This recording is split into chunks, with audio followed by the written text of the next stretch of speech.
Questions I've been asking people. First things first, I would like to thank Pop Tart, the young lady who made this hat, gave it to me. I met her on Telegraph Avenue, and she was so kind to give it to me. I believe she knitted it herself, and she safety pinned these on. So, thanks Pop Tart, love the hat. Do you think you've ever seen a ghost? I phrase this question very specifically. I don't say, have you ever seen a ghost? No. Do you think you've ever seen a ghost? It's the sort of thing that you can't absolutely say, otherwise we would be able to say. It's like, nope, we've proved there's ghosts. A lot of people think that they've seen ghosts. A lot of people believe in the life after death. And I was curious whether their response would illuminate anything about their personality. So, friends, do you think you've ever seen a ghost? Most people who said they thought they saw a ghost did so in their childhood, which is funny. I met a young man who said that when he was a kid, he went into an abandoned house and saw a little girl playing a piano that was not actually there. I talked to another guy who said that when he was a kid, he was in his backyard and he turned and he saw his dog. He turned the other way and he was like, wait, that dog's dead. Turned over, dog wasn't there anymore, but he forgot about it right away. He's like, oh, he's very young, just very accepting that the dog wasn't there and he saw it. Whereas when he's older, he's like, what was that? Was that just childhood imagination? I met one lady. She was very serious. She's like, no, I wouldn't want to see a ghost because that would be too scary.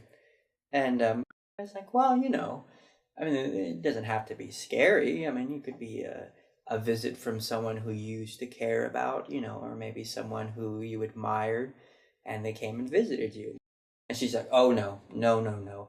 If that happened, that would mean any ghost could come and see me, and I would just do everything I could to forget about that.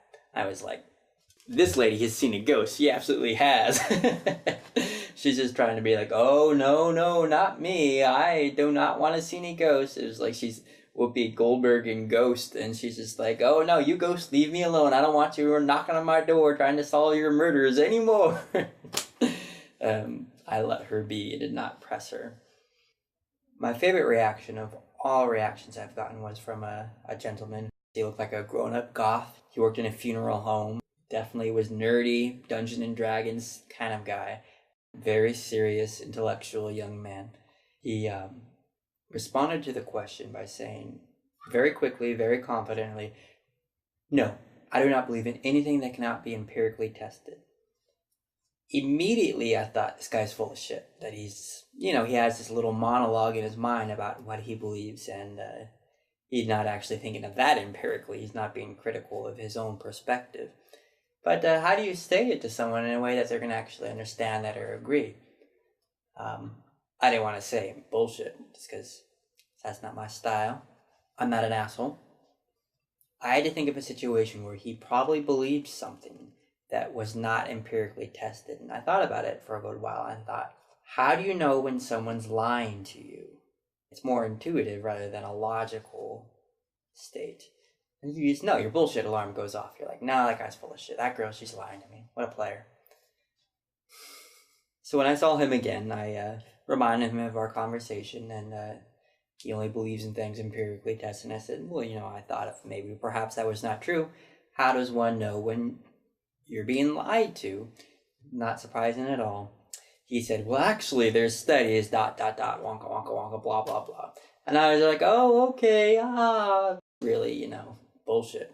It's not like I don't know when people are lying to me. Oh, I just can't tell. It's like, well, let me go to these studies. Oh, okay. No, it's an innate thing that you're not logically thinking about. You're not connecting A to B, going in a straight line. You just know. You're like, no, this person's full of shit. So I just let him have it. I don't care.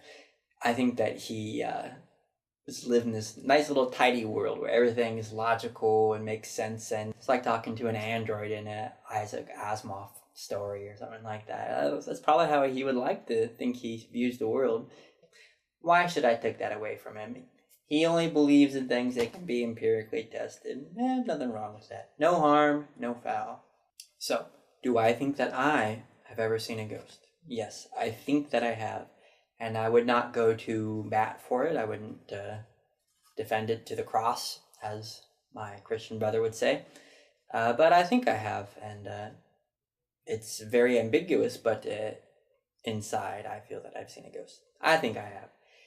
So the reason why it's so ambiguous that I wouldn't defend it too strongly to someone who wanted to press the point is that it was in a dream. I had a dream that I was visited by my dead dog. It's my dog Tinsel. I grew up with her. All of my family grew up with her. She was there when I was born, as far as I know. Definitely very early memories of her.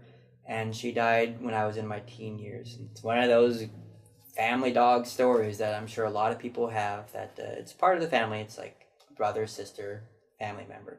I was in a dream. I was driving my grandma's car that she had when I was a kid. And I don't drive, so that was funny. And I was driving. I saw Tinsel on the corner of the street. And I was like, oh my God, Tinsel, I forgot you exist. It was like I had someone, a part of my family who died, and I forgot about him. And so I was crying because I was overcome with emotion. You know, this it's a part of my life, this animal. And so I pulled over and I said, Tinsel, get in, but be careful, because when she was at the end of her life, her hip was bad, so she had to be careful.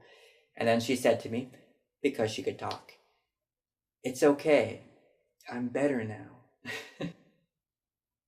And so she got in the car, we drove to a giant field, and then we played in my dream. And when I woke up, I felt that whatever part of Tinsel is eternal had come and visited me and reminded me that she existed. And that feeling sat with me, and it could have been just a very pleasant dream. It just simply didn't feel that way. Now you, gentle listeners, comment below. Tell me, do you think you've ever seen a ghost? Was it positive? Was it scary? Do you only believe in things that can be empirically tested? Alright, bye-bye. Thanks, Pop-Tart.